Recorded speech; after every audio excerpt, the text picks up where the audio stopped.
mau perjelas ya supaya nggak salah paham ya. Dan ini juga kasih perspektif juga. Karena menjadi seorang mualaf pindah itu nggak gampang teman-teman. Aku ngomong itu tidak gampang. Ketika kalian tuh nyinyirin di tempat kita, dan dikatain dari tempat sebelumnya. Dan aku punya pemahaman, aku tidak mau memeluk agama Islam, atau aku tidak pengen punya agama Islam, tapi aku menyakitin hati orang lain. Aku gak mau. Di sini aku di depan guruku. Ketika aku ngomong aku Islam, sebenarnya aku cuma curhat ke dua guruku. Dan bagiku ini adalah agamaku dengan Tuhan. Aku gak peduli orang lain mau tahu gak tahu. Bukan urusan kalian. Ini bukan masalah kalian, bahkan ini bukan masalah istriku sekalipun. Ini adalah masalahku dengan Tuhan. Kayak aku cerita dengan Pak Ustadz pun tujuannya adalah tolong bimbing aku, tolong ajarin aku. Bukan aku pengen pamer kayak gitu ya. Tujuan aku adalah aku pengen ajarin aku dan juga aku pengen kasih edukasi ke masyarakat. Makanya aku ajak collab Kofelix pada waktu itu. Ada tujuan yang pengen aku sampaikan ke masyarakat supaya aku juga bermanfaat dan berguna. Dan ketika aku diuji masalah, aku tuh ngerasa kayak aku sempat marah. Dan somehow aku tuh malah tidak mengakui adanya Tuhan. Jadi ini bukan lagi masalah agama sih, agama apa aku sih. Tapi aku sendiri gak mengakui adanya Tuhan. Aku tuh dunia banget. Aku itu hidup untuk dunia. Dan aku gak percaya namanya akhirat ya. Kita kebahagiaan ada di dunia ini. Bahkan kemarin mungkin banyak yang sudah tahu juga aku punya masalah dengan salah satu artis Karput kan. Itu ada kemarahan dalam diri aku. Ketika aku kasih edukasi tentang skincare abal-abal, pada waktu itu kita sempat seteru, aku minta maaf. Oke lah, apapun masalahnya itu, aku minta maaf. Aku nyatakan permintaan maaf itu berkali-kali dan aku anggap dia adalah istri seorang pemuka agama. Dimana harusnya mencontohkan hal yang baik dong. Ketika dia nggak melakukan itu dan dia masukin aku ke penjara walaupun 1 kali 24 jam, bayangkan kemarahan besar ada dalam diri aku dan kebencian besar dalam diri aku kayak gitu punya. Bahkan pernah terlontar dalam mulut aku pada waktu aku menang pra-peradilan. Jadi kita gak usah debat lagi. Pra-peradilan aku menang dinyatakan tidak bersalah, 2 status tersangka aku bubar dan aku pernah dipenjara. Kan sakit hati. Dan aku ngomong, aku tidak akan pernah memaafkan kamu. Sampai mati aku tidak akan pernah memaafkan kamu. Kita berdoa jauhkanlah kami dari masalah, gak usah dong. Jangan. Loh gimana orang kita suratul Fatihah udah minta masalah? Kita sholat 5 kali sehari. Baca suratul Fatihah 17 kali sehari, kan 17 rakaat. 17 kali sehari kita minta masalah sama Allah. Itu tutorial minta masalah, itu baca suratul Fatihah. Oh iya? Iya. Coba ya. Ihdinas siratal mustaqim. Ya Allah tunjukin kami jalan yang lurus. Siratal ladzina an'amta alaihim ghairil makdubi alaihim waladdallin. Jalannya Nabi. Nah, jalannya siapa? Jalannya orang yang diberikan nikmat. Di antaranya para nabi, para siddiqin, para syuhada, para solihin. Coba baca 4 ini. Ada gak hidupnya gak bermasalah? Bermasalah semua. Berat semua ujiannya. Justru kita minta, ya Allah aku minta ujian lebih banyak seperti para nabi kan gitu. Itu kita lagi minta 17 kali sehari. Pas dapat itu sebenarnya doanya dikabulkan. Ustadz Felix Xiao dan Ustadz Dery Sulaiman. Assalamualaikum Pak Ustadz. Waalaikumsalam warahmatullahi wabarakatuh. Aku bukan Ustadz. Ini hitam putih. Ustadz itu usaha taat maksudnya. Oke. Usaha taat. Ada singkatannya ya. Sehat tapi Pak Ustadz. Alhamdulillah. Sehat. Masih dijaga. Puasa lancar. Alhamdulillah masih. Ustadz Dery sehat. Alhamdulillah. Hari ini kita mau bahas topik yang aku pengen bahas topik ini karena aku cuma pilih 2 topik sih. Dan itu sudah kita pilih dengan seksama. Dan akhirnya kita pilih topik frustasi ujian hidup. Frustasi dan ujian hidup, 2 berarti ya. Frustasi ujian hidup. Karena banyak orang, aku pikir banyak orang tuh dapat ujian hidup dan frustasi ya. Mungkin aku tanya satu-satu ya. Ustadz Felix Xiao. Kenapa sih Tuhan itu kasih kita ujian hidup? Kan katanya Tuhan itu maha besar, maha kasih, maha luar biasa. Kenapa enggak semuanya di setting bahagia aja semuanya? Kenapa harus dikasih ujian hidup semua orang? Sebenarnya kalau di dalam Islam, Allah itu sudah menegaskan memang kita hidup di dunia ini adalah part of tadi ujian, tes gitu kan ya. Artinya memang ada dikasih tahu? Semua, ada banyak sekali ayat-ayat di dalam Al-Quran. Gitu kan. Jadi bahwasanya kita tuh memang diciptakan untuk diuji. Supaya apa? Supaya Allah kemudian memberitahu kepada kita siapa yang nanti lulus ujian dan siapa yang tidak lulus ujian. Oh iya? Nah, karena kalau nggak diuji, gampang gini ya. Kalau misalnya produk itu nggak di grading, kita nggak tahu yang mana yang top, yang mana yang bawah. Maka ada grading kan gitu kan ya. Di grading mana yang kualitasnya bagus, mana yang kualitasnya nggak bagus. Nah filter itu namanya ujian. Maka kalau nggak ada filter, maka nggak ada yang namanya kita tahu grade apa manusia itu. Contoh misalnya kayak gini ya. Kalau misalnya ada orang nambang batu emas misalnya ya, dia dapat batu emas. Nah batu emas ini kalau dijual kan ya harganya kan murah ya, nggak semahal emas 24 karat. Tapi kalau misalnya dia di dalam tanda kutip dimurnikan, maka dia akan menjadi emas murni. Nah proses pemurnian ini dalam bahasa Arab artinya adalah fitnah. Itu dalam bahasa Arab. Oke. Proses pemurniannya? Proses pemurnian emas itu dalam bahasa Arab namanya fitnah. Maka orang-orang Arab zaman dulu sebelum ada Islam, mereka berkata fatang tu zahaban, artinya adalah kami memfitnah emas. Artinya kami memurnikan emas dari batu menjadi kemudian emas murni. Gimana caranya? Dibakar dalam suhu yang tinggi, sangat gak nyaman. Tapi hanya dengan pembakaran dengan suhu yang tinggi itulah yang namanya impurities itu bisa naik. Impurities itu busa-busa, terus kemudian bahan-bahan yang kotor dan segala itu bisa naik. Sehingga yang tersisa cuma emasnya doang. Nah kalau coba sudah tersisa emasnya doang, itu dijual bawa ke pasar lebih mahal daripada batu emas. Itu gunanya fitnah tuh.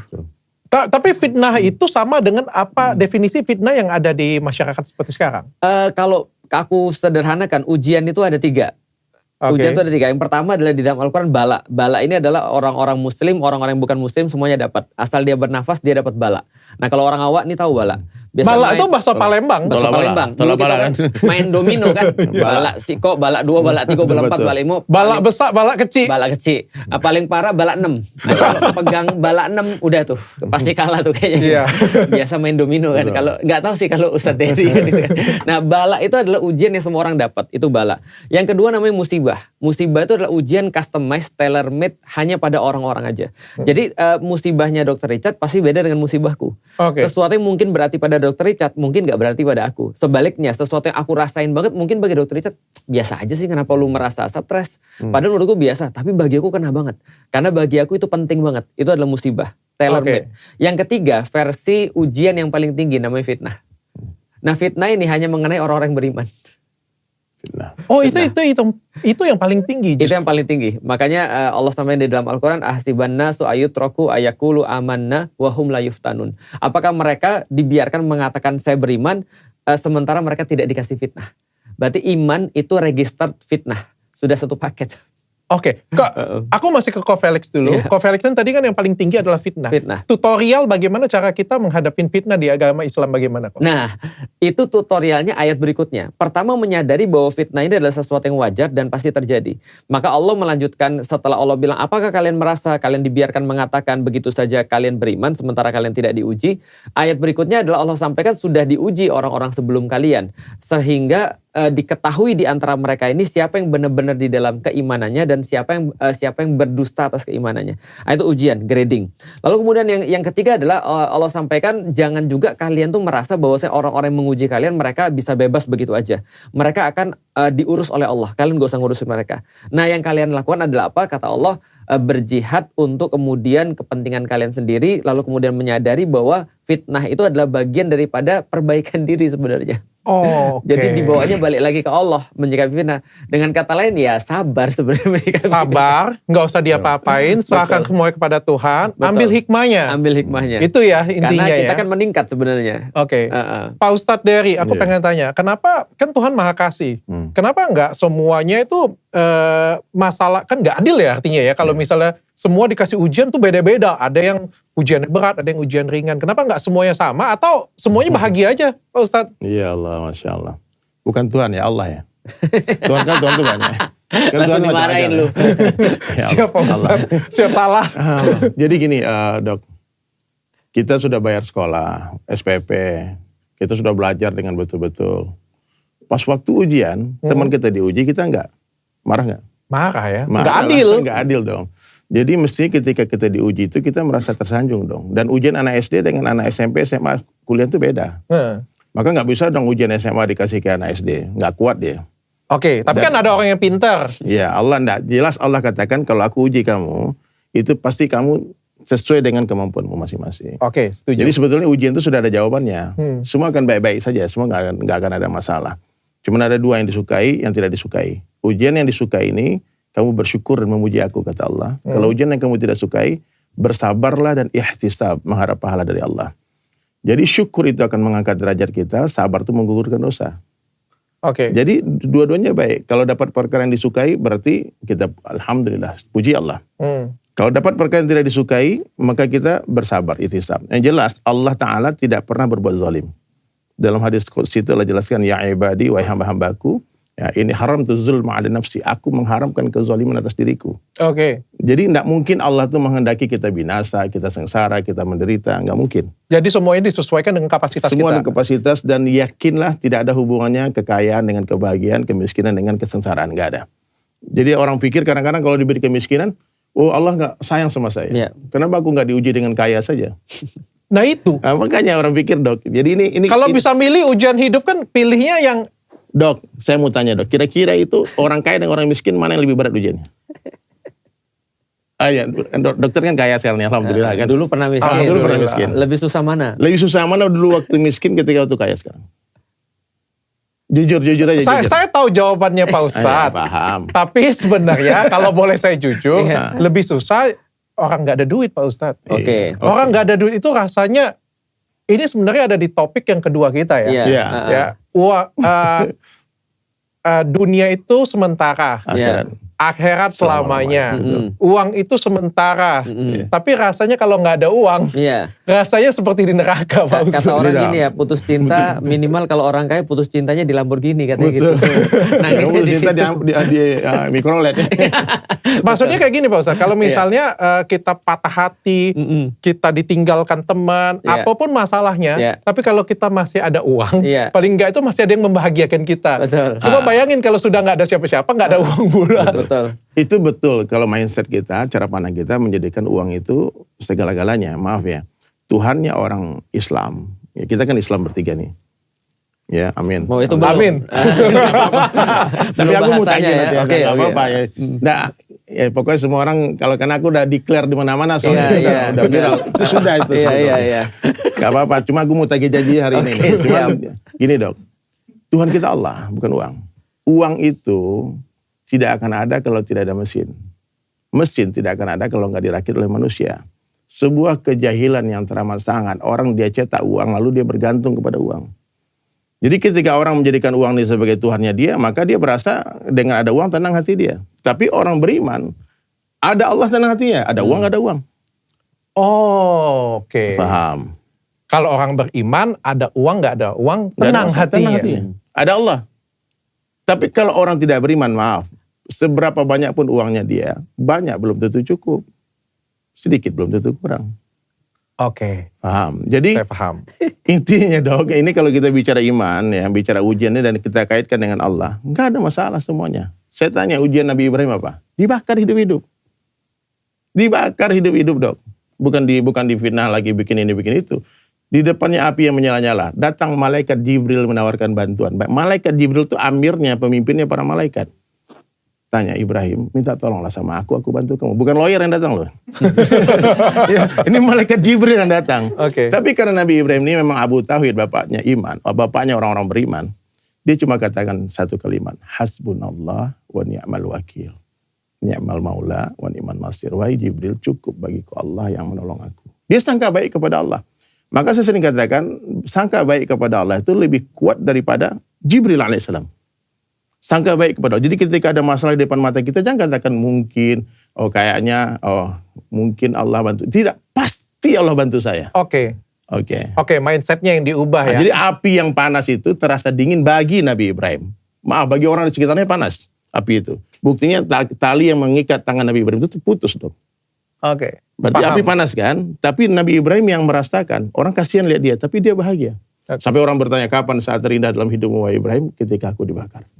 Oh justru karena itu dia anggap itu adalah ujian itu adalah berkat dari Tuhan. Kok Felix, apa yang menentukan ujian hidup itu? Yang menentukan maksudnya gimana? Apakah kalau misalnya ujian hidup itu terjadi karena karma kita, atau karena perbuatan kita yang lampau, atau kehidupan kita yang lampau, atau Karena apa sih? Ya. Karena apa ujian kita ini terjadi? Ataukah karena kita banyak uang? Ataukah karena kita nggak ada duit? Ataukah karena kita jelek? Ataukah karena kita ganteng? Karena apa nih kita diuji? Simple sebenarnya kalau ujian itu selama orang masih hidup dia register sama ujian sebenarnya. Pasti diuji. Artinya ketika dia masih hidup ujian itu pasti akan datang. Jadi ujian itu akan berhenti ketika dia sudah nggak hidup lagi. Nah itu saatnya bukan ujian lagi, saatnya perhitungan tuh. Jadi saatnya nilai. Pembalasan. Nah berarti kalau misalnya kita lihat ya, kaya, miskin, jelek, cakep. Semua pasti diuji. Semua pasti diuji. Dan justru semua itu adalah ujian sebenarnya. Kaya itu ujian, miskin itu ujian. Orang ganteng itu ujian, orang jelek itu ujian kan itu kan ya. Setuju. Semua orang masih hidup tuh ujian semuanya. Nah, jadi sebenarnya problemnya bukan ujian tapi bagaimana cara jawabnya. Makanya kita selalu bilang gini, yang namanya tadi kalau misalnya orang sekolah ujian itu kan bukan soal yang jadi menentukan orang tuh pintar atau tidak, dapat nilai atau tidak. Yang menentukan tuh jawabannya. Nggak peduli kalau soalnya susah, asal jawabnya benar itu pasti dapat pasti dapat nilainya bagus. Jadi kita nggak usah peduli sama soalnya sebenarnya, tinggal cara jawabnya aja. Islam itu nyediain jawaban, respons terhadap soal. Kok kalau pertanyaan mungkin kayak gini, kalau kita masuk Islam, ujian kita itu akan jauh lebih mudah atau jauh lebih sulit? Nambah. Kalau kayak gitu ngapain kita masuk Islam? Nah justru itu tadi yang disampaikan sama Ustadz Serius kok? Serius. Akan makin Jadi kalau misalnya kita memilih masuk Islam, ujian itu akan bertambah. Akan bertambah. Sama seperti orang nikah itu ujiannya akan bertambah. Tapi masa kita nggak mau nikah kan itu kan ya. Artinya kan karena kita udah di luar negeri sudah banyak yang nggak mau nikah. Nah gara-gara mereka tertipu. Ya. Nah, tadi contoh misalnya kayak gini ya. Ada orang berkata gini. Aku nggak mau naik kelas SMP karena ujiannya pasti lebih berat daripada anak-anak SD misalnya. Nah berarti dia tertipu kan. Bahwasanya dia merasa dia bisa menghindari masalah dengan tetap di kelas 6 SD. Padahal apakah pertanyaannya kalau dia misalnya nggak naik SMP lalu nggak dapat ujian yang lebih tinggi, apakah dia nggak dapat ujian ketika tetap di kelas 6 SD? Tetap dapat ujian, namanya ujian kebodohan. Nah ujian kebodohan itu adalah somehow bukan hanya berat tapi ujungnya nggak enak. Tapi kalau ini diuji ujungnya enak. Ujungnya akhirat. Dok, bukan ini dok. Ada dalam Islam tuh 5 nabi, disebut dengan ulul azmi. Ulul azmi itu derajatnya yang paling tinggi.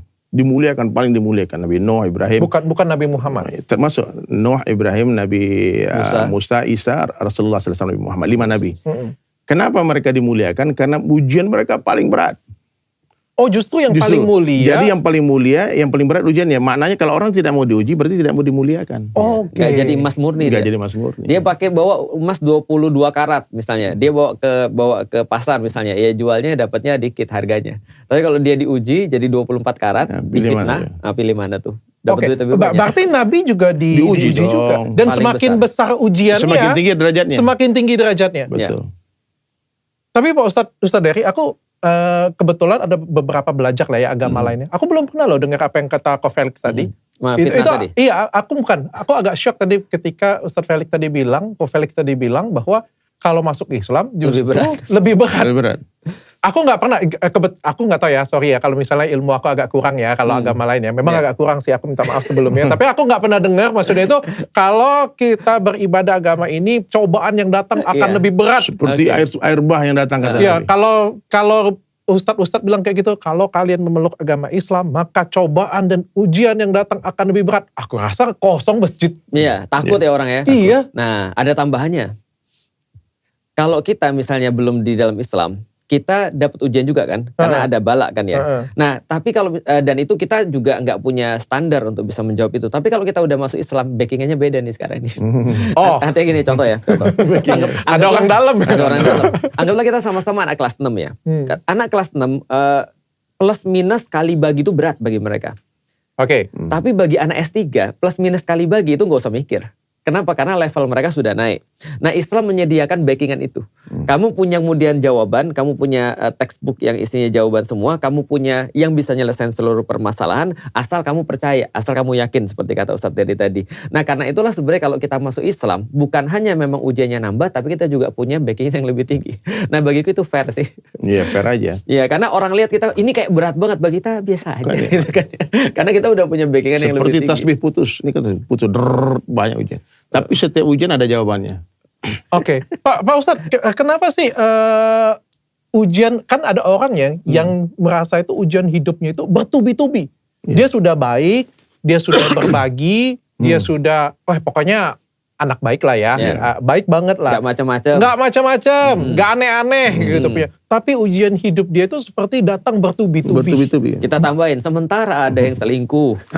Ada yang apa namanya? Diulti langsung oleh ke Felix. Ada yang apalagi maling. Iya. Koruptor. Tapi hidupnya baik-baik aja. Nah itu tambahin. Itu namanya istidraj dalam Islam dong. Kucing dikasih makan, tikus juga dikasih makan.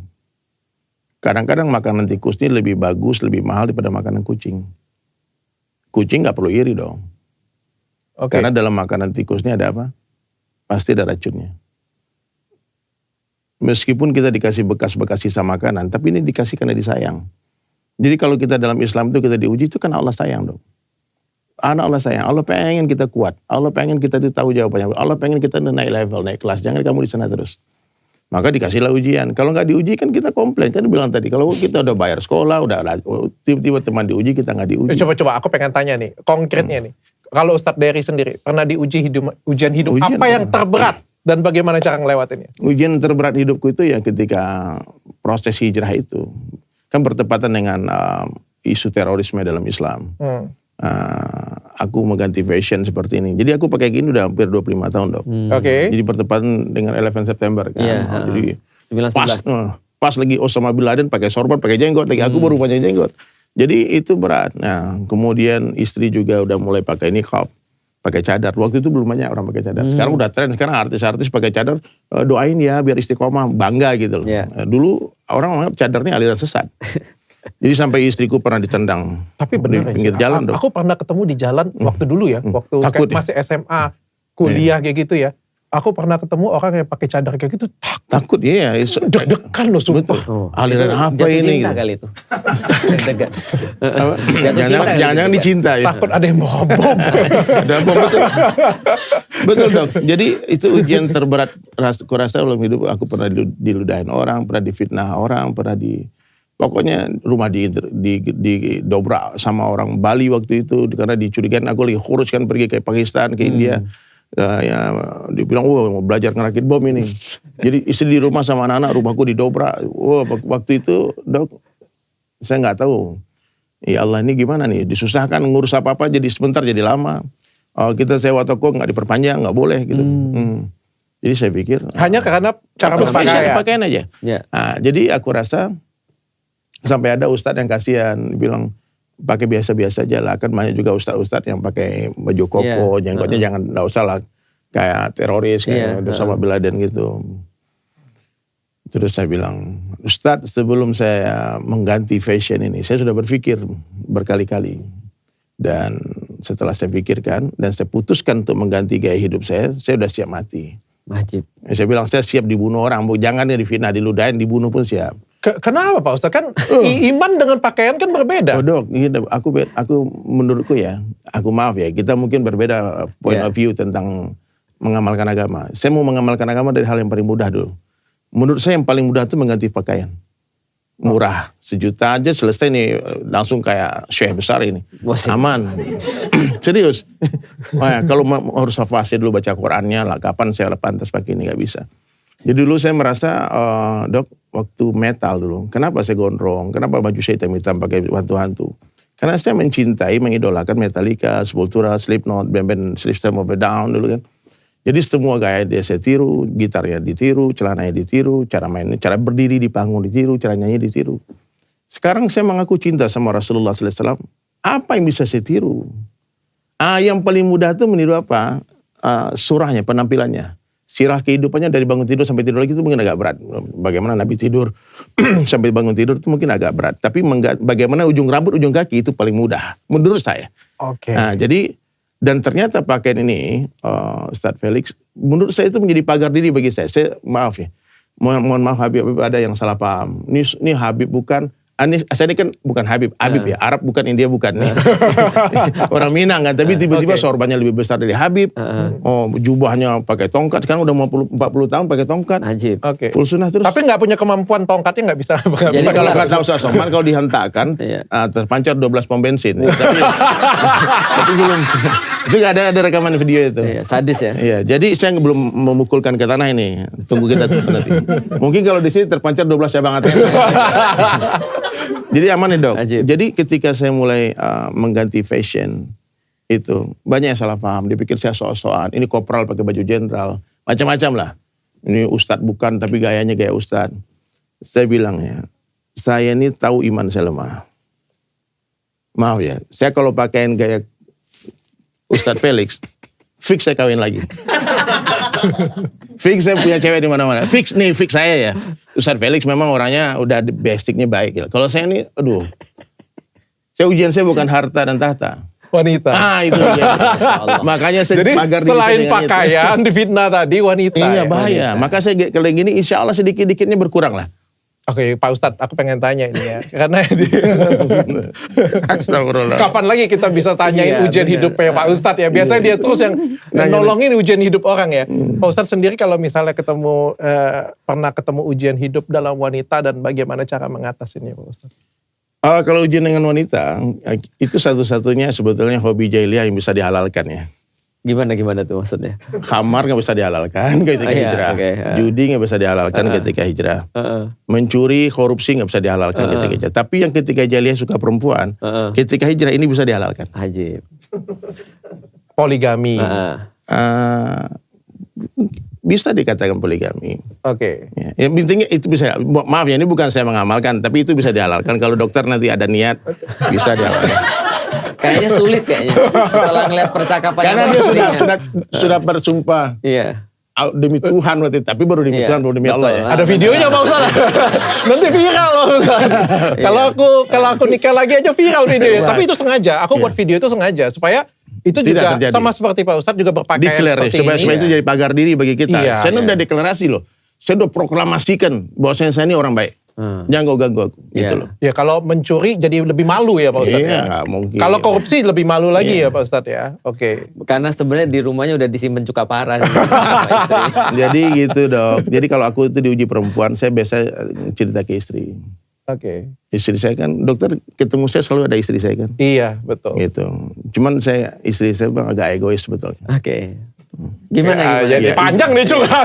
Karena istri saya itu bapak ibunya orang Morotai asli, manusia biasa, tapi dia bidadari. Asik. Gitu.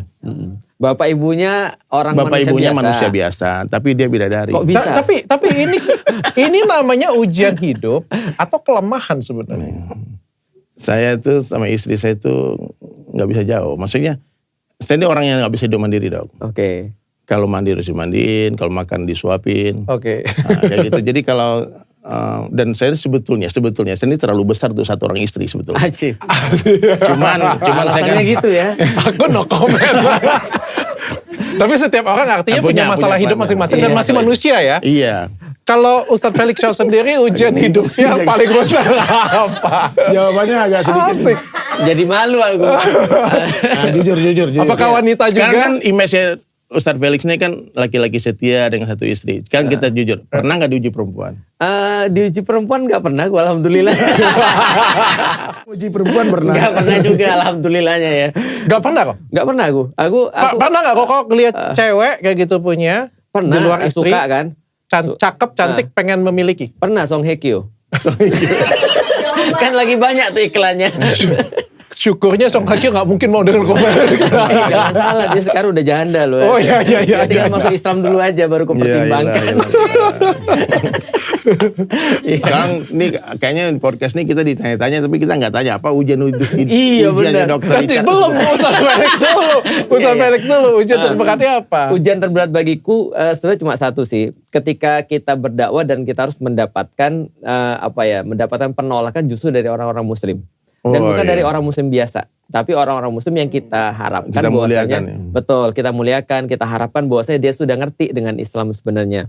Nah, artinya itu yang menjadi problematika sih bagi aku. Di situ aku merasa sedih, di situ aku merasa kayak kok kok gini amat gitu, maksudnya ketika kita berdakwah malah kemudian ya capek-capek gitu kan, yang ngisi kajian judulnya udah putusin aja terus diusir, padahal kajiannya udah putusin aja gitu kan. Tentang masa pacaran dan segala macam. Tapi aku lihat, loh kok ini kok masih banyak masalah-masalah lain, ada narkoba, LGBT, pelecehan seksual dan segala macam, itu mereka nggak ngurusin tuh. Tapi ketika ada orang-orang yang berbeda pendapat mungkin dengan mereka terus kemudian nggak suka terus sampai persekusi. Nah itu bagiku ujian terberat sih sampai sekarang. Aku sangat paham kok, aku salam dulu kok. Aku juga aku sangat paham persis apa yang Koko rasakan. Tapi bagaimana cara Koko melewati masalah itu? Karena jujur aja kok ya, pasti ada rasa benci dong. Koko, aku kan kenal Ko Felix. Aku tahu juga kapasitas ilmunya. Aku juga mungkin kan kalau kalian melihatnya sebatas di kamera ya, sebatas cuma tahu keilmuan Ko Felix. Tapi aku tahu banget beliau adalah orang yang seperti apa, yang menggebu-gebu untuk berdakwah atau memberikan edukasi secara Islam. Mungkin ya. Tapi kan persepsi orang kan berbeda-beda. Tapi kan banyak yang hujat Koko. Banyak yang tolak Koko. Bahkan banyak yang cancel juga. Banyak fitnah. Baik fitnah. Betul. Dan ini kan dilakukan bukan orang yang non-muslim. Bukan sembarangan. Orang muslim loh yang lakukan ini loh. Bahkan gak non-muslim. Padahal yang Koko lakukan kan untuk dakwah Islam. Pasti ada rasa benci dong. Iya, kadang-kadang pengen ngajak main bola sih orang-orang kayak gitu. Terus sliding gitu. Maklum masih manusia, aku bukan kayak Ustaz Dery ya. Ya Allah. Ya tapi kalau aku ya, ketika aku lagi sedih banget, waktu itu aku ingat banget aku buka Quran. Karena kan orang muslim kan kalau dia lagi sedih banget ya kemana lagi kalau bukan ke Allah kan ya. Namanya manusia, kita nggak tahu pikirannya kayak apa. Jangan-jangan dia seneng ngeliat kita sedih kan itu kan ya. Jangan-jangan dia juga merasa ya urusan dia lebih penting daripada urusan kita, lebih berat daripada urusan kita. Yaudah kita buka Quran, dan pas waktu itu aku buka Quran, aku dapat surat Yusuf. Dan akhirnya aku ngerti, seolah-olah Allah pengen bilang sama aku gini, Lik, ini kayak kamu tuh lagi mau main bola 11 orang. Misalnya kamu gak 11 orang, kamu gak bisa masuk lapangan. Walaupun ada di antara timmu yang sekarang yang benci kamu tetap harus masuk ke lapangan 11 orang. Kalau gak 11 orang gak bisa main nih kita. Nah, bagaimanapun juga aku harus punya tim lengkap untuk nyatuin semua muslim, baru kemudian bisalah tegak kemudian Islam yang aku bayangkan kan gitu kan ya. Nah itu kalau aku sih. Jadi udahlah. Gara-gara itu. Tapi kok ini kan bukan cuma umat kok. Kalau Koko ini lebih kompleks lagi. Kalau misalnya aku mungkin gak terlalu kompleks ya. Mungkin hanya netizen ya. Itu pun netizen terpesat. Tapi kan kalau Koko ini, aku sorry ya kalau aku bongkar lebih dalam kayak. Ini bukan cuma netizen, bukan cuma masyarakat, bukan hanya umat Islam. Tapi juga ada beberapa guru yang juga bersilang pendapat. Antipati. Iya dengan Ko Felix. Itu kan jadi kayak bahkan perang antar guru bisa seperti itu punya. Nah kalau aku secara pribadi aku selalu bilang sama semua orang, kalau misalnya ada orang ngaji sama aku ya, misalnya ada orang misalnya ngaji sama aku atau belajar sama aku bilang kalau ngaji sama aku membuat kamu itu benci sama orang atau merasa kamu lebih pintar daripada orang lain, lantas kamu bisa kritik dia, merendahkan dia, mending kamu berhenti ngaji aja deh. Kenapa? Karena berarti aku bukan guru yang cocok buat dia. Nah dan aku selalu bilang gini, meyakinkan diriku sendiri juga sih, kalau ada pengikut ustadz-ustadz ya atau pengikut guru-guru yang saling berantem satu sama lain, berarti gurunya belum ikhlas. Sesederhana itu. Takut kehilangan jamaah. Betul, takut kehilangan jamaah. Berarti aku khawatir banget kalau aku jadi orang kayak gitu. Bahwa saya, contoh ya ada jamaah aku misalnya ngaji ke tempat yang lain, terus aku merasa gak suka. Nah itu aku khawatir banget tuh. Tapi ada perasaan seperti itu? Ada pasti. Kenapa? Karena namanya manusia. Kan sama-sama ngajarkan Islam. Nah setan tuh begitu. Dunia. Setan tuh begitu, contoh ya. Jangankan kayak gitu ya. Misalnya gini ya, ada orang dakwah baru-baru misalnya. Ada orang dakwah baru-baru, anak-anak muda. Viral misalnya. Terus kemudian kita cek, kok gak follow?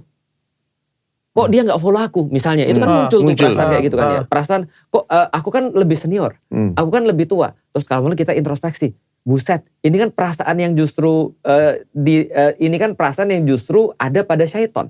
Dia merasa dirinya lebih baik, orang harus lapor dia dulu kalau nggak boleh dakwah, gitu kan ya. Ataupun dia harus follow dulu, harus dimuliakan. Bukankah Islam ngajarin kita justru sebaliknya? Semakin banyak punya ilmu, kita semakin merasa bukan siapa-siapa, tawadhu dan seterusnya. Nah maka kita perbaikin tuh, yang kayak gitu-gitu. Ujian tetap harus ada, karena kenapa? Namanya juga manusia, gitu. Jadi artinya gini ya, Ustadz Dery sama aku dianggap orang misalnya lebih daripada orang-orang yang biasa ilmunya. Anggaplah begitu. Minimal Ustadz Dery pintar nyanyi, aku enggak misalnya ya. Tapi lebih pintar daripada orang-orang yang lain dalam hal misalnya menyikapi sesuatu. Tapi yakin itu setan yang datang ke kita berdua lebih parah daripada setan yang datang ke orang-orang biasa. Karena kenapa? Karena ya kita, jadi gini ya. Balik lagi soal ujian, duit sama gak punya duit. Mungkin bagi Dr. Richard gak punya duit itu lebih problem daripada gak punya duit. Tapi kenyataannya adalah selalu yang lebih itu lebih berat daripada yang gak. Contoh ya misalnya ya. Masuk akal. Syaiton itu nggak pernah gagal ketika dia disuruh ujian susah. Suruh ruku lama dikit gak masalah. Sujud tambah 300 tahun gak ada masalah. Sujud tambah lagi 100 tahun gak ada masalah. Dia lewat semua itu. Tahu gak ujian dia apa? Ngelihat newbie. Nabi Adam diciptakan ngelihat newbie. Tersinggung. Kenapa? Nah dia diciptakan Nabi Adam terus dia bilang ini. Allah kan bilang aku akan nyiptain satu makhluk yang akan nanti jadi pengelola bumi. Dia pikir gantiin gue dong. Kan gue yang ngelola bumi selama ini. Kan iblis kan. Oke. Lalu iblis kan beribadah terus nih. Lalu kemudian dia ngeliat apa istimewanya makhluk ini. Ketika dia ngeliat gak ada bagus-bagusnya, maka muncul kemudian ujian dia. Jadi ujian dia bukan ketika yang susah-susah. Ujian dia itu justru yang paling mudah. Ketika ngeliat Adam, newbie, dan dia harus menuruti Allah untuk sujud pada Adam. Dia gak mau. Oke. Dia merasa punya ilmu. Merasa tersaingin.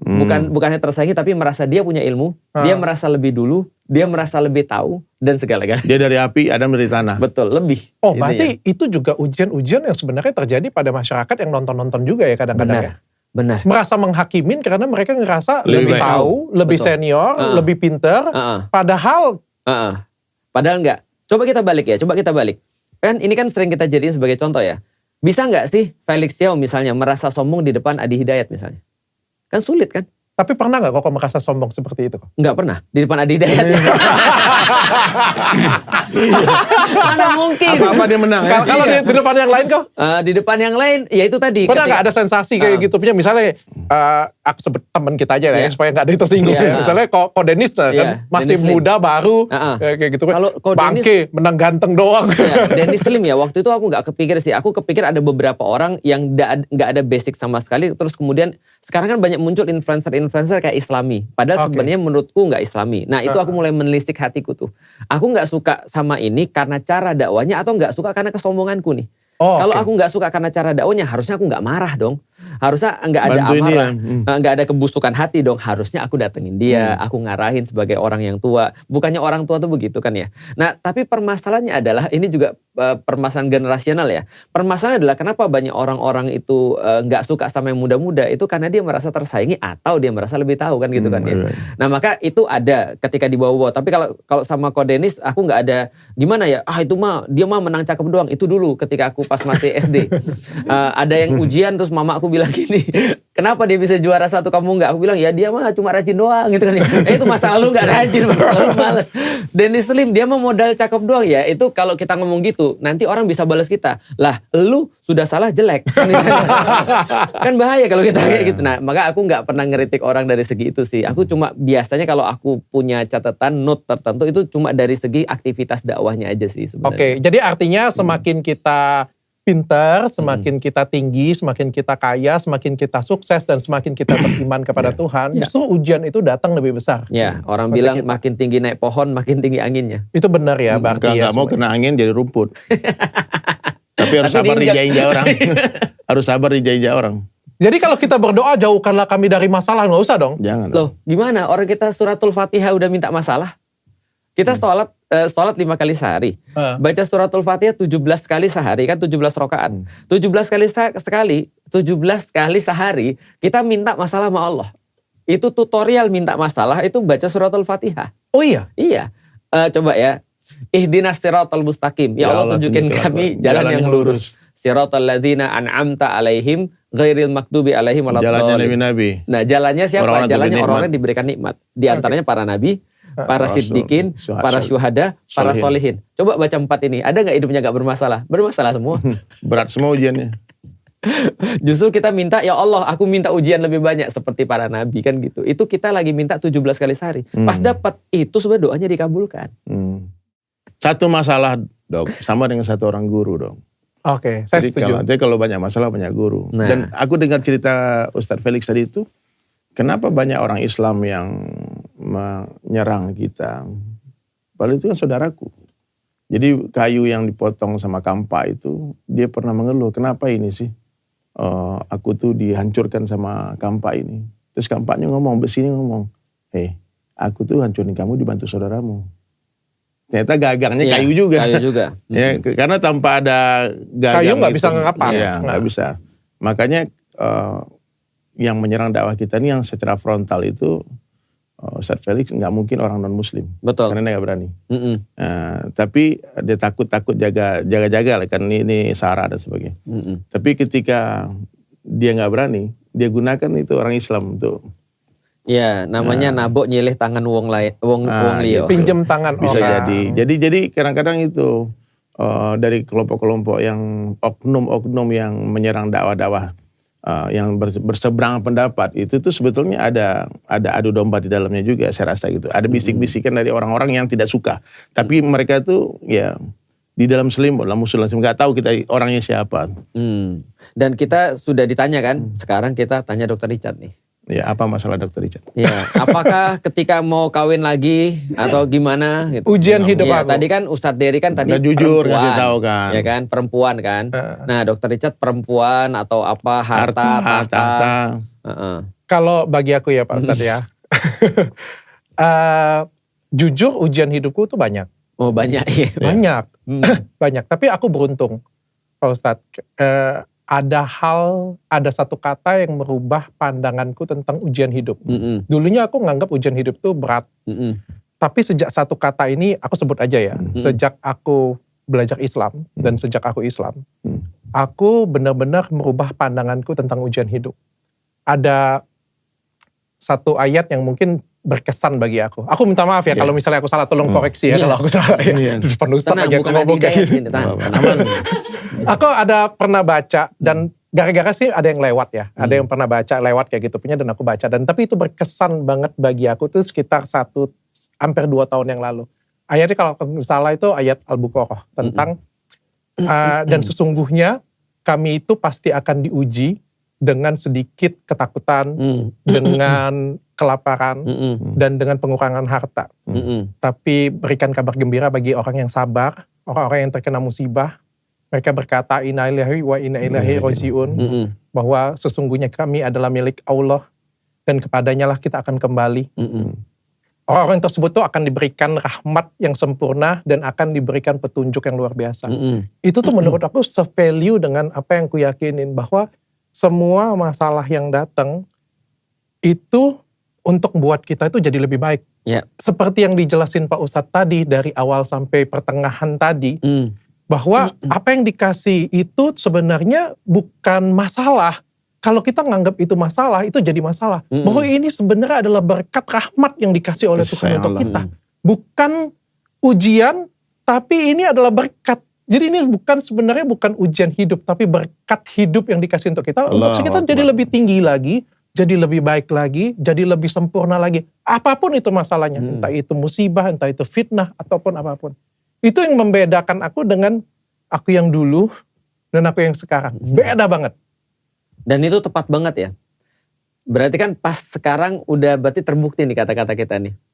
Kan ketika Dr. Richard udah memutuskan belajar Islam lah. Setidaknya orang tahu belajar Islam, nanti itu urusan Ustadz Dery ya. Barusan udah ngomong sendiri. Udah ngomong sendiri ya. Aku mau nagih janji udah duluan nih. Iya, tapi kan nanti ada khusus kan. Aku mau nangis tadi sebetulnya, tapi ada ini bidadari. Nah jadi itu kan pas banget kan. Pas akhirnya baru kemudian kebuka. Terus kemudian dapat fitnah kan, dapat masalah-masalah. Macam-macam. Tapi aku gak jadi masalah Pak Ustadz. Bedanya kayak gini ya. Ketika dulu, aku tuh ngerasa dulu tuh hidupku sempurna. Aku punya semuanya. Aku punya uang, aku punya keluargaku bahagia, aku punya perusahaan besar, aku punya semuanya. Hidupku tuh sempurna. Keluargaku baik dan cilakanya aku tuh berpikir semuanya ini terjadi karena aku. Allahu Akbar. Aku yang hebat, aku yang keren, aku yang luar biasa, aku yang pintar semuanya. Dan ketika aku diuji masalah, aku tuh ngerasa kayak aku sempat marah.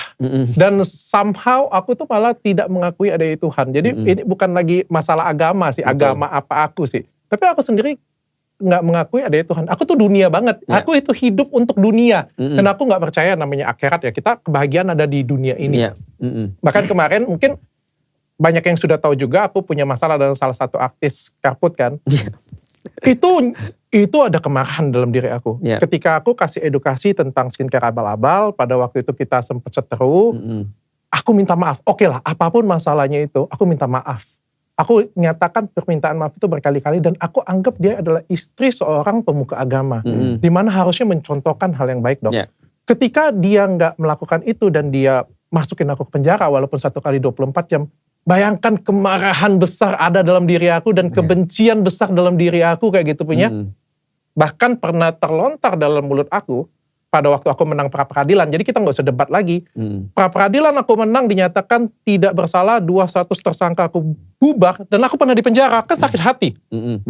Dan aku ngomong, aku tidak akan pernah memaafkan kamu. Sampai mati aku tidak akan pernah memaafkan kamu. Tapi di sini aku pengen tarik kata-kata tersebut. Aku sudah memaafkan beliau, aku sudah mengikhlaskan semuanya. Dan semuanya itu terjadi karena aku salah satunya belajar Islam. Ya, berarti sudah humble down ya? Enggak, beda Pak Ustadz. Jadi setelah aku masuk Islam, seperti yang diceritain Pak Ustadz tadi, masalah itu datang jauh lebih besar.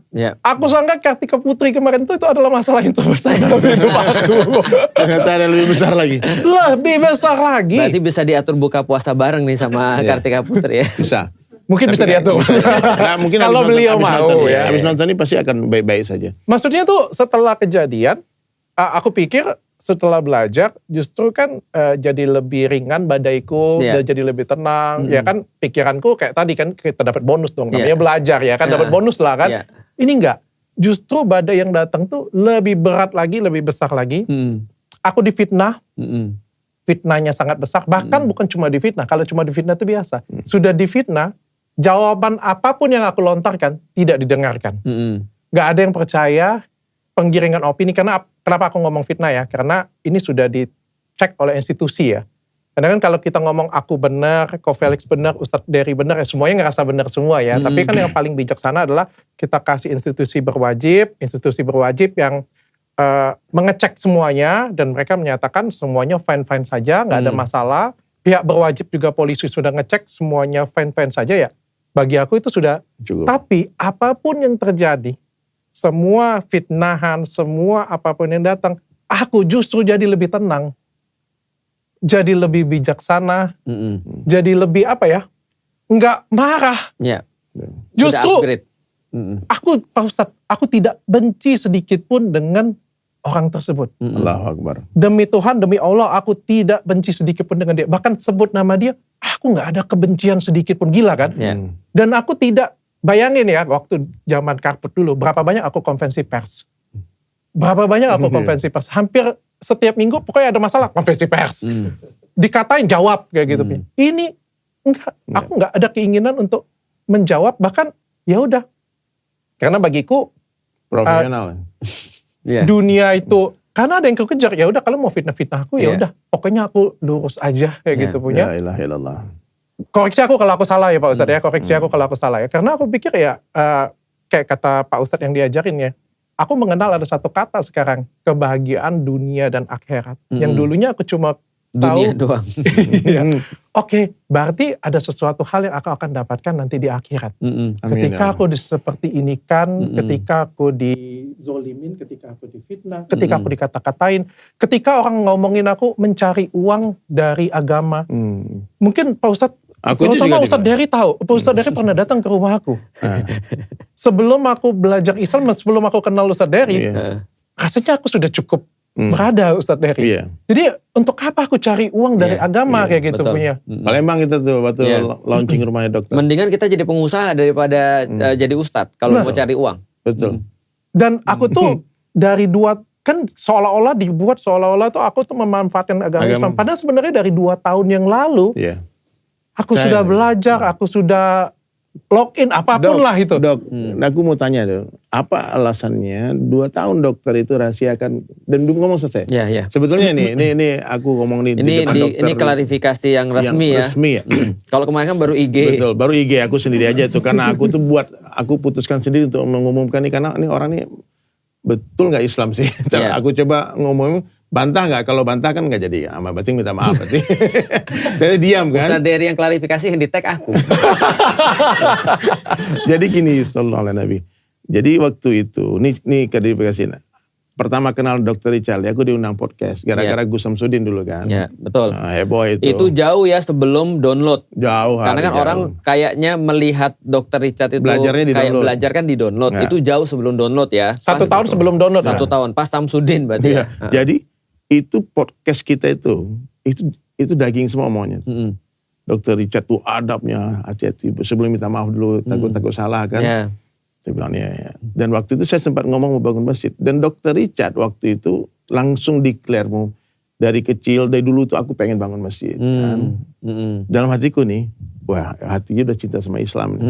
Kan. Nah, dalam hati, tapi gue langsung doa. Waktu itu aku gak ngajak Dokter Richard masuk Islam, tapi aku doa, ya Allah jadi berilah hidayah Dokter Richard. Amin. Terus ngobrol terus. Coba boleh teman-teman dicek lagi ya podcast pertama kami waktu itu. Dan sudah ada nada-nada Dokter Richard tuh mau login, mau masuk Islam.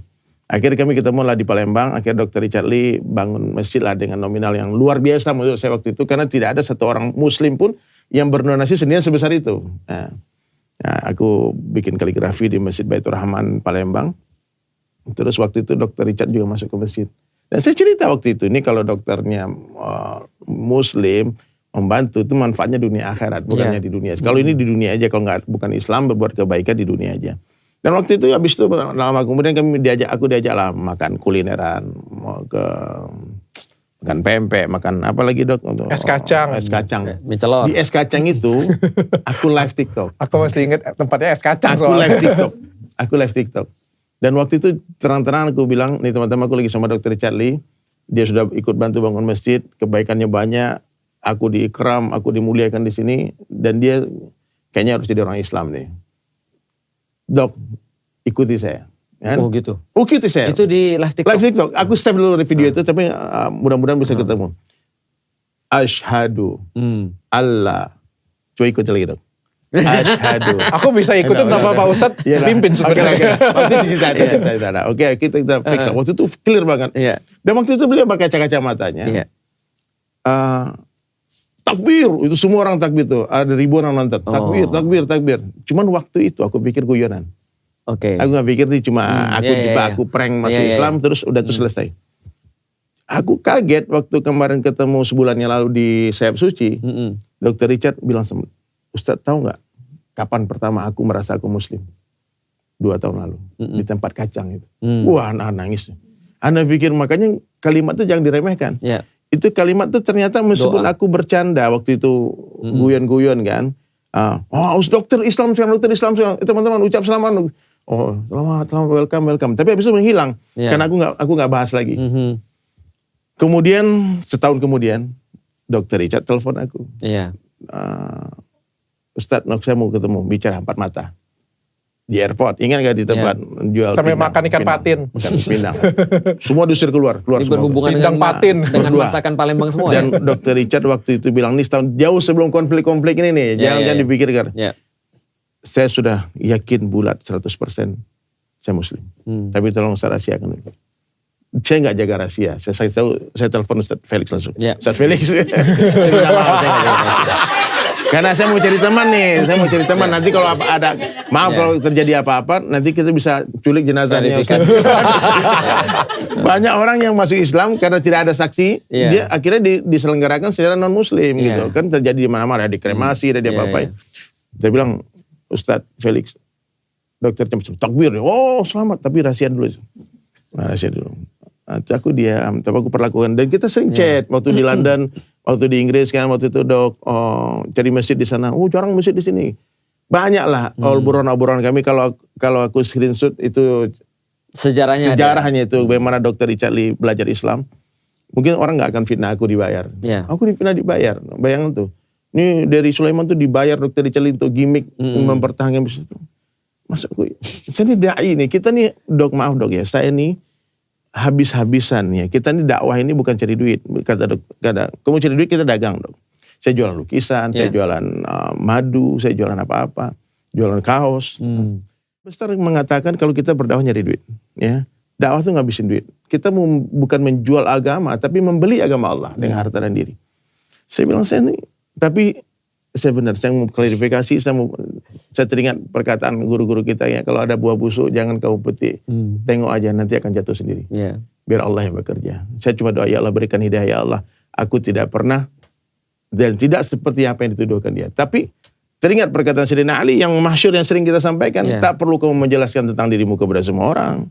Karena orang yang mencintaimu tak perlukan penjelasanmu, dan orang yang membencimu gak percaya. Yang sayang akan tetap sayang, yang benci akan tetap benci. Jadi dok, kalau ada yang mencaci maki kita ya gampang aja, blok selesai. Gak usah sliding ya? Gak usah sliding. Gak boleh ya? Siap ya. Dok, aku maaf ya, sebetulnya nih di luar skenario nih ya. Dr. Richard kan suruh bikin aku bikin sertifikat. Iya. Dan aku sudah buat, aku mau serahkan itu, boleh gak sekarang? Oh mantap, ayo, bismillah. Sertifikat keislaman, Masya Allah. Ini memang harus ada ya? Nah, harus ada, nanti ini kami pegang satu, dokter pegang satu. Oke. Cuma formalitas saja. Ini ya. Kalian jangan buat masalah. ini sertifikat dipegang. Terima kasih Pak Ustaz. Kita tanda tangan ya. Terima kasih Pak Karena Ustaz. saksinya aku tulis, karena aku pikir di acara download diadakan, saksi pertama Ustaz Felix Shaw, Ustaz Denis Lim. Nanti minta tanda tangan mereka aja. Siap Pak Ustaz. Karena dari awal juga sebenarnya ini Ustadz, ketika kita ngobrolin download tahun lalu itu juga sudah ngobrol, sudah ketemu Saderi. Jadi itu perjumpaan yang diingat banget sebenarnya. Sudah ketemu Saderi dan sebenarnya gini ya, aku sebelum ini diserahkan ya, aku pengen ngasih kayak penjelasan sedikit ya. Ini ada orang banyak gagal paham antara menjadi muslim dengan menjadi muslim yang taat. Masya Allah. Karena ekspektasi mereka Sholat Jumat langsung jadi kayak Ustadz Heri, ya kan? Pakai sorban. Pakai sorban, sholat Jumat, gitu kan. Jadi aku perlu jelasin dulu. Ada orang-orang yang baru belajar Islam, termasuk aku dulu ketika aku baru belajar Islam. Aku tuh nggak menerima abu-abu. Aku cuma menerima hitam putih. Aku pernah cerita kan, ada orang yang datang ke kajianku nggak pakai kerudung. Aku bilang mau dia keluar dulu, pakai kerudung, balik lagi atau nggak mulai kajian. Itu kan sangat kasar banget sebenarnya. Karena aku memandang diri aku benar sebenarnya. Tapi aku gak ngerti seperti apa dia kemudian memandang sudah effort datang ke sini. Dan gak pakai kerudung ketika kajian itu kan gak enak banget tuh. Datang sudah perlu keberanian yang tinggi. Datang diliatin mak-mak gitu kan ya. Udah khawatir dia kan ya. Nah mereka ngomong itu kok masih kemudian makannya di tempat ini misalnya Dr. Richard. Atau misalnya masih ke gereja dan segala macam dan seterusnya. Aku mau kasih tahu. Hatta kita sebagai seorang muslim yang aku udah muslim berapa puluh tahun, 20 tahun lah. Itu aku juga masih maksiat. Dan maksiat aku yang aku lakukan itu setara dengan maksiat-maksiat yang lain. Artinya gini, hatta ada orang muslim gak sholat pun itu tidak membatalkan keislamannya loh. Selama itu dia lakukan bukan karena dia gak yakin sholat itu perintah Allah. Tapi contohnya misalnya, kenapa gak sholat? Aku males Ustadz. Itu gak membatalkan keislaman dia loh. Artinya aku pengen untuk fair aja. Ada orang bilang kan, Dr. Richard tuh muslimnya cuma pura-pura. Pernah gak dengar kayak gitu? Iya. Sering ya? Pura-pura doang. Karena ada segala macam. Aku bilang gini, sebentar.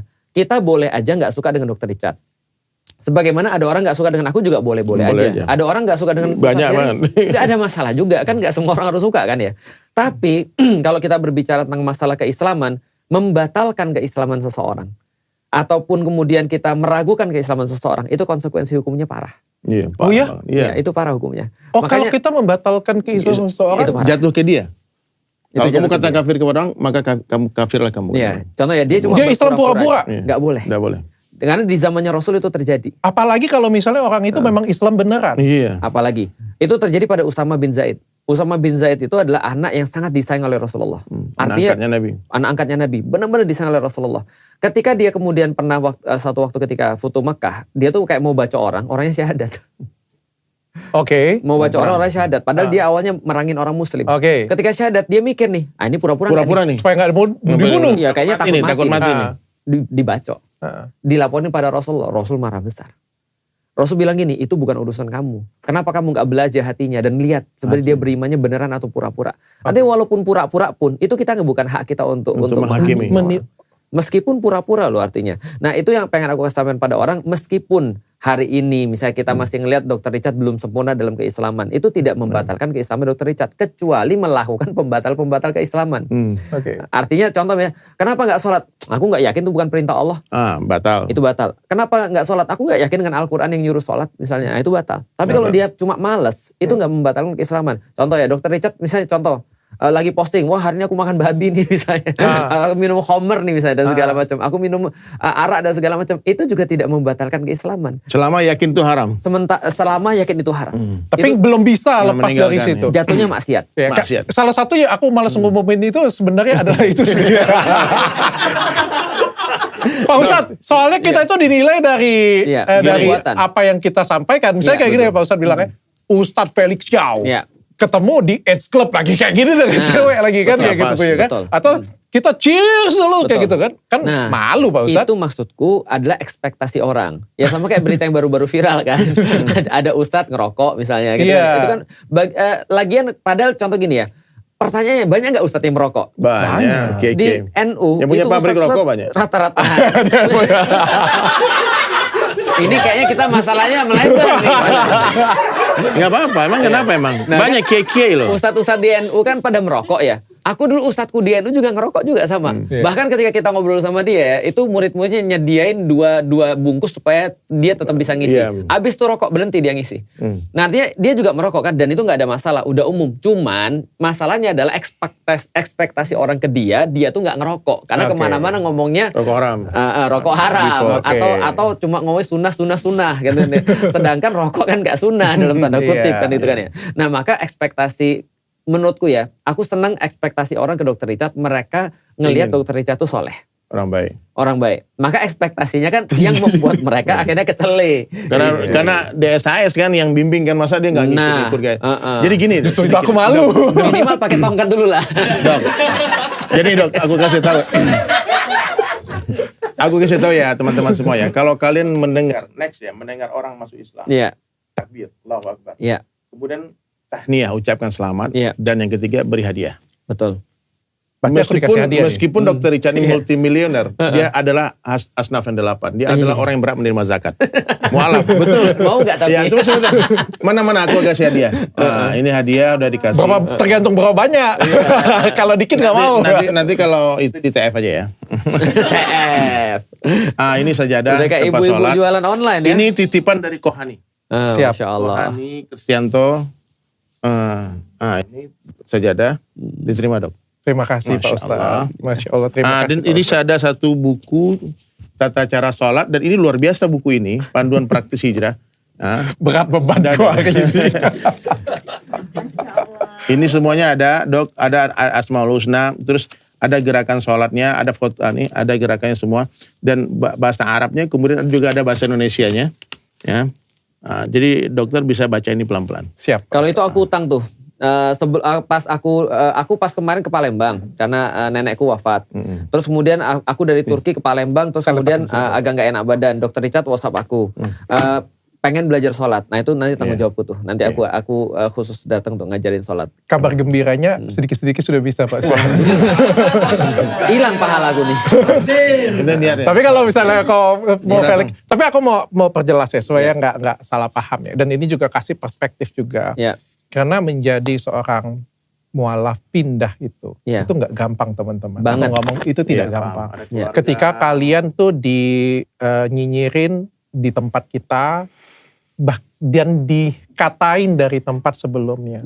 Dan aku punya pemahaman, aku tidak mau memeluk agama Islam, atau aku tidak pengen punya agama Islam, tapi aku menyakitin hati orang lain. Aku gak mau. Di sini aku di depan guruku.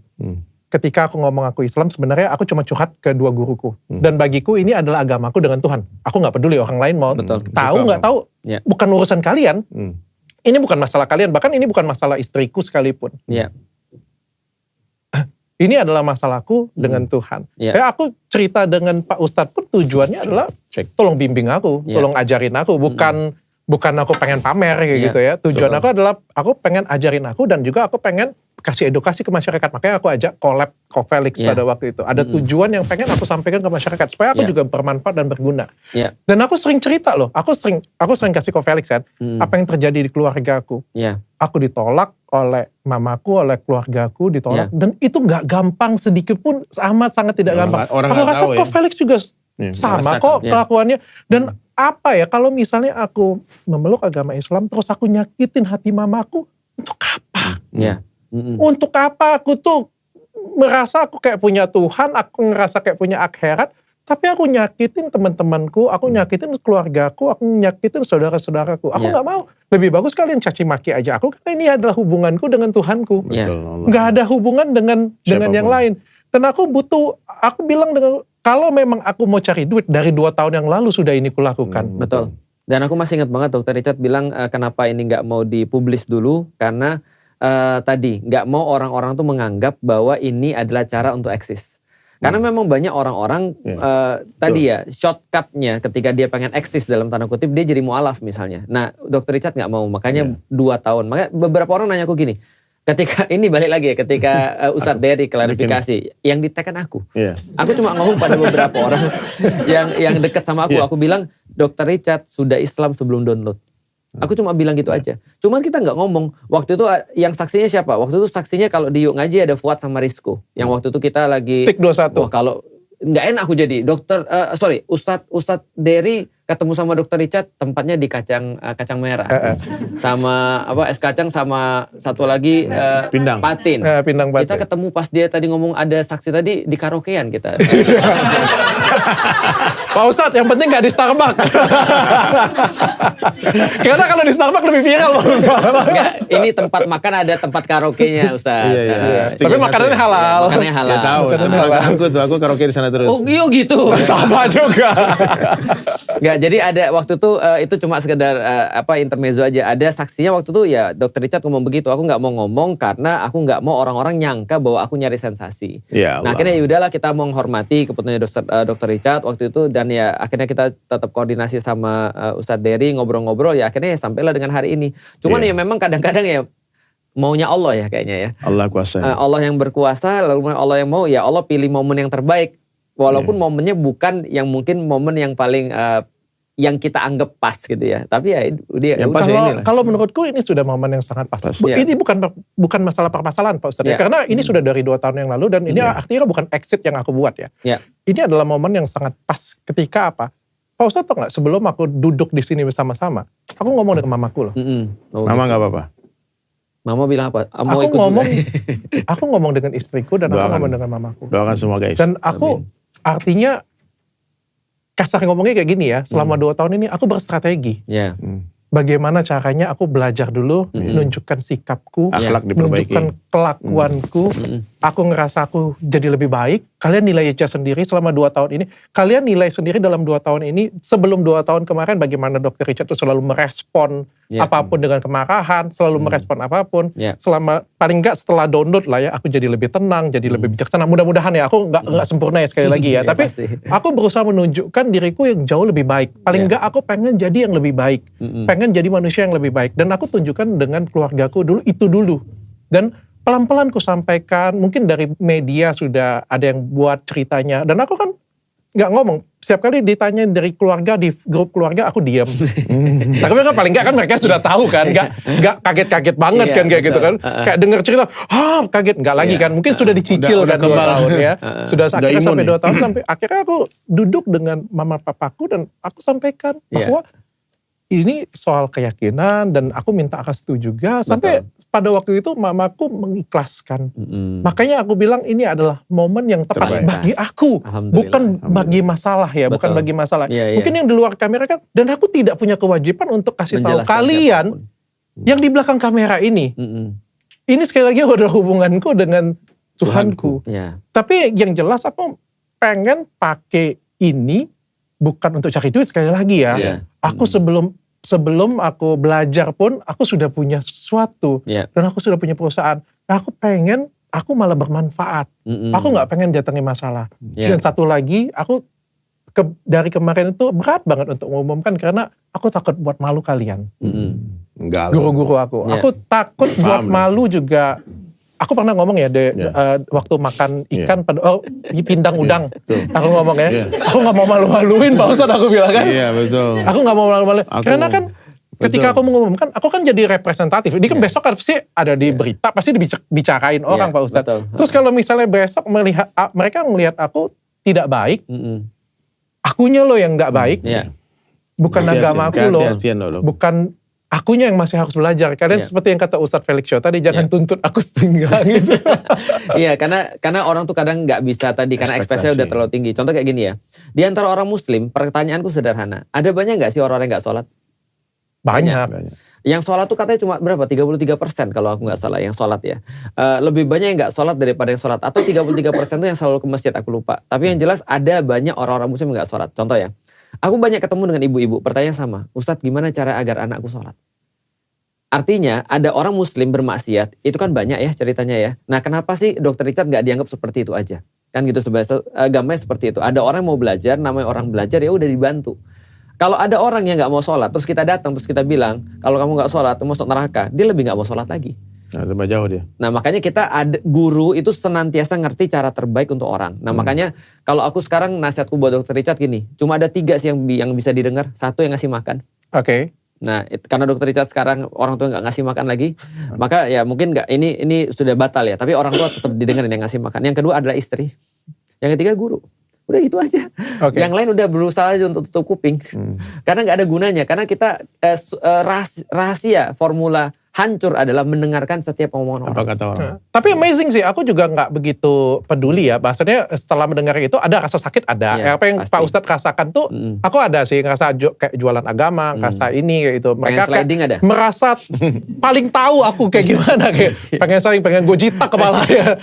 Tapi aku nggak, ya udah apa adanya aja. Tapi Pak Ustadz tau nggak apa yang paling kutakutkan sebenarnya? Apa? Bukan itu. Ketika misalnya kayak dari semua fitnah, giringan opini, bahkan semua omongan jahat ke aku, semua nyinyiran ke aku, semua bully-bulian ke aku nggak takut sedikit pun. Perbedaannya mungkin kalau sebelum aku belajar Islam mungkin aku takut ya. Karena ini kan dunia banget ya. Takut dunia miskin banget ya. Tercemarin nama baik. Miskin sih, alhamdulillah sih harusnya enggak ya Pak Ustadz ya. Cuma berkurang kekayaannya ada lah kali ya. Karena kan kemajuan perusahaan ya. Tapi aku nggak takut sedikit pun. Aku tidak takut akan diriku. Aku tidak takut akan istriku, aku tidak takut akan keluargaku. Maksudnya aku nggak takut mereka masalah, karena aku bisa melindungi mereka semuanya. Aku nggak takut sedikit pun. Ketika kau ngata-ngatain aku, bilang produkku jelek, klinikku jelek, aku nggak takut sedikit pun.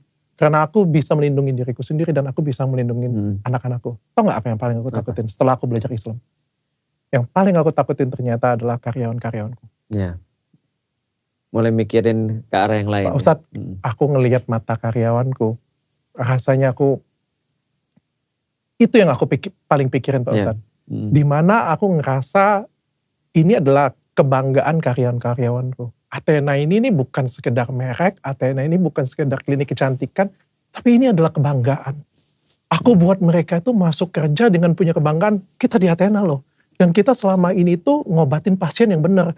Ngobatin pasien jerawat, flek, atau apapun buat orang jadi lebih cantik dengan cara yang benar, cara yang bagus. Kita nggak pernah pakai yang abal-abal, kita nggak pernah pakai yang salah. Kita selama ini kasih edukasi semuanya. Aku melihat mata karyawanku tuh datang dengan penuh kebanggaan. Aku kerja di Athena. Aku kerja di Athena. Dan ketika huru-hara ini terjadi, semua ngejelek-jelekin, framing, buzzer, fitnah, atau apapun itulah aku ngomongnya. Yang aku khawatirkan adalah sebenarnya karyawanku. Bagaimana aku ngelihat mata karyawanku, aku sampai nangis. Bagaimana karyawanku sampai susah, bagaimana karyawanku kehilangan semangat, mereka nangis. Mereka nangis Pak Ustadz, mereka nangis ke aku, dan aku sampai, mereka nangis itu bilang, mereka sedih, kenapa kita seperti ini kan. Aku sampai harus meyakinkan mereka, dan Pak Ustadz tahu gak, ini alasannya kenapa download juga gak hadir. Karena satu, Ustadz Felix Show memang punya kesibukan. Andai kata Ustadz Felix Show juga punya kesibukan, aku pun juga bisa gerak kok kalau aku mau. Aku bisa cari Ustadz yang lain, aku bisa gandeng multi platform. Pak Ustadz mungkin isi berapa episode, Ustadz Dery, teman-teman Ustadzku banyak kok. Tapi aku gak bisa ngerjain itu, kenapa? Karena aku kerja pagi, siang, malam. Aku kerja pagi, siang, malam, bukan untuk diri aku. Bukan untuk balikin Athena ini lagi, bukan untuk diri aku dan bukan untuk aku yang hebat, aku yang ada di sini. Aku lakukan ini Pak Ustadz untuk karyawan aku semuanya. Aku pengen kebanggaan karyawanku semuanya balik lagi Pak Ustadz. Amin. Aku pengen keluarga-keluarga mereka itu bangga. Amin, insya Allah. Aku pengen. Amin. Aku pengen bahagiain karyawan aku Pak Ustadz. Karena apa yang dilakukan ini bukan, impact-nya itu bukan ke aku Pak Ustadz. Impact-nya itu ke karyawan aku. Yang paling terasa ya. Gak apa-apa kalau misalnya aku salah. Tapi ini kita bener, bagus. Mungkin kalian yang pernah datang ke tempatku pasti pernah ngerasain lah. Kayak gimana bagusnya, bagaimana pelayanan kami. Tapi karyawan aku kan yang paling impact ini. Allah, makanya aku kerja pagi siang. Semua kolaborasi internasional aku terima. Sebelumnya sombong banget Pak Ustadz. Dr. Richard ngisi ya nanti di Korea presentasi gini-gini. Gak mau. Dalam hatiku aku sudah hebat kan. Ngapain aku gak butuh itu lagi. Dr. Richard ada yang ngajakin kolaborasi dari luar negeri ini. Gak mau. Dr. Richard ada yang ngajakin kayak gini. Gak mau. Aku tuh paling sombong Pak Ustadz. Karena aku ngerasa aku sudah bercukupan. Sekarang aku kerja pagi, siang, malam. Semua kolaborasi aku terima semuanya. Allah kuasa. La ilaha illallah. Insya Allah balik semua. Biasanya setelah penghancuran besar-besaran akan ada pembangunan besar-besaran. Amin. Aku percaya. Biasanya. Dan makanya aku bilang aku tidak benci. Tapi bukan artinya, kemarin kan aku ngelaporin Doktiv. Yeah. Tapi aku ngelaporin ini bukan karena aku benci ya. Karena manajemen minta untuk, karena ini sudah masuk ke pidana, jadi manajemen untuk laporin. Aku nggak benci sedikit pun. Yeah. Orangnya, bahkan ketika aku buat postingan kayak gitu ya, aku nggak ada rasa benci, nggak ada rasa benci. Kalau suatu hari didudukkan dengan dia, buka puasa bareng ya. Aku nggak ada masalah, karena aku pernah tegur dia Pak Ustadz, aku pernah tegur dia, aku pernah salaman kayak gitu punya. Cuma karena terlalu gaduh, akhirnya aku bilang ya sudah aku skip, aku keluar aja kayak gitu. Bahwa aku bangga dengan diri aku kayak gitu, ketika aku belajar aku nggak punya rasa kebencian sedikit pun. Belajar ikhlas itu juga nggak gampang Pak Ustadz, tapi aku ikhlas. Untuk semua yang fitnah aku, untuk semua yang melakukan penggiringan opini ke aku, untuk semua yang ngata-ngatain aku, hujat aku, baik itu buzzer ataupun bukan. Mereka yang gak tahu keadaan aku yang sebenarnya, mereka yang gak tahu fakta sebenarnya, aku ikhlas. Aku ikhlas dan belajar untuk ikhlas. Qalbun salim. Dan aku ngerasa apa yang datang ke aku, apapun itu fitnahan, penggiringan opini atau apapun itu, untuk buat aku jauh lebih tinggi lagi, jauh lebih besar lagi, jauh bisa menghidupin orang-orang di sekitar. Amin. Alhamdulillah, Masya Allah, tabarakallah. Mudah-mudahan, aku yakin pasti ada banyak pelajaran sih. Semua orang kan bertumbuh lewat yang namanya ujian tadi kan ya. Kan episode kita kan ujian nih, ceritanya nih. Semua orang bertumbuh. Ya sama, kalau nggak ada ujian ya kan nggak ada Dr. Richard yang sekarang. Oh iya. Makanya orang bilang, ya Allah kenapa aku banyak ujian, misalnya gimana bisa balik lagi di masa lalu, aku nggak usah dapat ujian. Ya nggak ada kamu yang sekarang. Nggak ada sekarang. Berarti itu kan bertumbuh jadi lebih baik, nah itu bagus. Kalau ada krisis terus kemudian jadi lebih bawah lagi, nah itu yang namanya nggak barokah. Ini berarti ujiannya barokah. Nah, tapi aku janji, aku janji aku kembali, tapi bukan kembali, dan aku janji akan cetak lebih banyak prestasi dan karya, tapi bukan untuk diriku, tapi untuk karyawanku, untuk guru-guruku, dan untuk teman-temanku semuanya. Amin ya Allah. Amin ya Rabb. Kalau sudah login, kenapa masih sebut Tuhan Yesus di acara Pastor Gilbert kemarin? Haruskah aku menjawab pertanyaan itu? Kadang aku ngerasa pertanyaan ini tidak harus aku jawab ya, karena ketika aku menjawab suatu pertanyaan tapi menyakitin orang lain, menurutku lebih baik aku tidak menjawab. Terserah kalian mau ngomong apa kayak gitu kan. Mungkin Ustadz Dery bisa bantuin saya menjawab. Ya, aku rasa ya, waktu itu sempat tabayun ke Dr. Richard Lee. Kohani juga sempat telepon kan. Jadi maksud Dr. Richard tuh Nabi Isa, beriman kepada Nabi Isa alaihissalam. Tapi karena berpuluh tahun manggil Nabi Isa itu Tuhan Yesus. Slip of tongue lah. Itu ya, itu penjelasan dokter waktu itu. Apa gimana, bukan?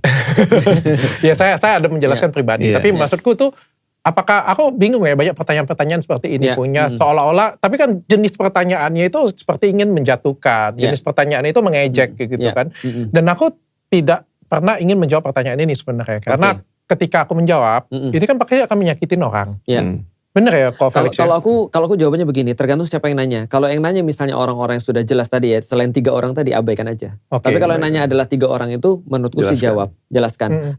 Karena gini, ada juga banyak orang yang kupikir ya, kebawa opininya gara-gara dia nggak ngerti. Kalau ini, jadi gini, kata-kata Ali bin Abu Thalib bahwa kita nggak harus menjelaskan diri kita pada siapapun, karena yang benci nggak akan percaya dan yang mencintai pasti akan tetap mencintai, tidak perlu itu berlaku pada sesuatu yang memang nggak perlu diklarifikasi. Nah kalau ini menurutku harus diklarifikasi sih, dan kalau kayak tadi ya, itu sangat mungkin banget slip of tongue, itu masih sangat mungkin sekali. Contoh ya, ini aku mau kasih tahu nih supaya orang-orang at ease ya, setidaknya mau belajar Islam itu at ease. Aku pas masuk Islam, tahu nggak di Palembang di Kolne Atmo, Gereja Hati Kudus, Saverius Maria. Tahu ya? Tahu. Aku kan sekolah SMP Saverius Maria. Tiap kali aku ke sana itu ada gambar Yesus tuh. Gede itu, Ustadz. Terus ada di situ, datanglah kepadaku siapapun yang berbeban berat gitu. Aku ngeliat wajahnya Yesus hampir tiap hari tuh ceritanya di depan itu. Ketika aku masuk Islam, ya kan kita tahu konsep dulu tentang Tuhan kan bukan Allah. Betul. Ya kan ya. Nah ketika aku bilang Allahu Akbar, itu kepalaku kepikiran gambar itu. Yang kulihat tiap hari itu pas ke sekolah. Itu 3 bulan baru bisa hilang. Nah itu namanya pembiasaan. Kan kita kan pembiasaan kan nggak mudah. Nggak mudah banget. Pakai celana panjang itu juga nggak mudah bagiku. Karena aku dulu ketika masih belum muslim, aku pakai celana dede gemes. Gitu kan. Nah jadi artinya nggak biasa kan, itu kita perlu pembiasaan. Ngomong juga perlu pembiasaan. Termasuk kadang-kadang juga aku sering salah. Contohnya misalnya kayak gini ya. Itu untungnya nggak direkam. Aku lagi jelasin tentang Yesus atau Nabi Isa gitu kan ya, tentang Yesus Kristus atau Nabi Isa. Terus kemudian ngomong di depan Tuhan. Apakah kemudian aku salah? Jawabannya tidak, karena aku slip of tongue. Semua orang tahu bahwasanya itu cuma slip aja gitu kan ya. Pernah juga ketika aku ngomong, cuma aku langsung benerin. Oh itu kepercayaan mereka, ini adalah Tuhan Yesus kan gitu kan ya. Itu boleh. Nah jadi besok-besok aku cuma nyariin supaya nanti Dokter Richard enak tuh kalau besok-besok diundang lagi misalnya sama siapapun gitu kan ya. Kan kita nggak mau nyakitin orang. Nah terus ditanya, apakah misalnya Anda beriman pada Yesus Kristus misalnya atau pada Tuhan Yesus? Iya, dalam kepercayaan Anda ini kan Tuhan Yesus. Tapi mungkin dalam kepercayaan saya bisa jadi saya berbeda gitu. Nah jadi menyebut Tuhan Yesus dalam kepercayaan mereka itu nggak ada masalah. Oke, siap. Terima kasih Pak Ustadz. Karena aku sih memilih untuk nggak jawab. Sama aja yang paling banyak ditanya orang tuh, Dok. Itu kenapa foto di gereja, kan sudah Islam. Oh itu aku udah jawab Pak Ustadz. Karena kan itu sebenarnya foto di Barcelona, di Sagrada Familia tahun 2022 sebenarnya. Itu foto dan tidak dalam keadaan misa. Dan mohon maaf Pak Ustadz ya, izin ya Pak Ustadz ya. Kalau misalnya pun aku sudah syahadat pun, boleh nggak sih sebenarnya kita masuk ke gereja untuk foto-foto, kan tempat wisata ya? Ada perbedaan pendapat, tapi pendapat yang aku pilih adalah boleh. Selama tidak ada ibadah. Tidak ada penyembahan. Ya, karena tidak ada ibadah. Aku foto-foto itu tahun 2022. Dan tahun 2023 Desember aku memilih untuk mengucapkan dengan foto yang sama. Dan 2024 aku memilih untuk mengucapkan dengan foto yang sama. Aku pernah punya foto di depan Saint Peter Basilica. Asik. Aku lagi ceramah. Apa boleh kita foto bareng bertiga nanti? Di Saint Peter Basilica aku bilang gini. Belakang tulisan Remember 1453. Suatu saat kaum muslimin akan kesini. Asik. Jadi itu Saint Peter Basilica aku pernah. Aku pernah foto di depan dom di Milan. Gitu kan. Aku pernah foto di dom juga di bahwa seorang ustadz sendiri aja foto ya? Iya, foto di depan gereja. Kita udah jauh datang ke sana masa gak foto? Aku pernah sholat di gereja dulunya. Hagia Sophia. Itu dulunya kan gereja. Ya, jadi berbaik sangkah lah ya. Berprasangka baik. Jadi selama kemudian tidak dalam ibadah, kecuali ibadah itu gak boleh. Pertanyaannya sederhana. Umar ketika pernah ditawarin sholat di gereja, dia mau atau enggak? Mau dong harusnya. Dia nggak mau. Oh dia nggak mau. Tapi lihat alasannya. Dia bilang bukan karena nggak boleh. Jadi? Karena aku takut kalau aku sholat di sini nanti ini diubah jadi masjid. Oh. Paham nggak maksudnya? Paham. Berarti bukan hukumnya. Dihormati. Kita hormati. Maka dibangunlah kemudian tempat sholat untuk Umar di depan itu. Sekarang masih ada namanya gereja Umar di Baitul Maqdis. Oke. Jadi hebat Islam nih. Luar biasa. Fine aja sih sebenarnya.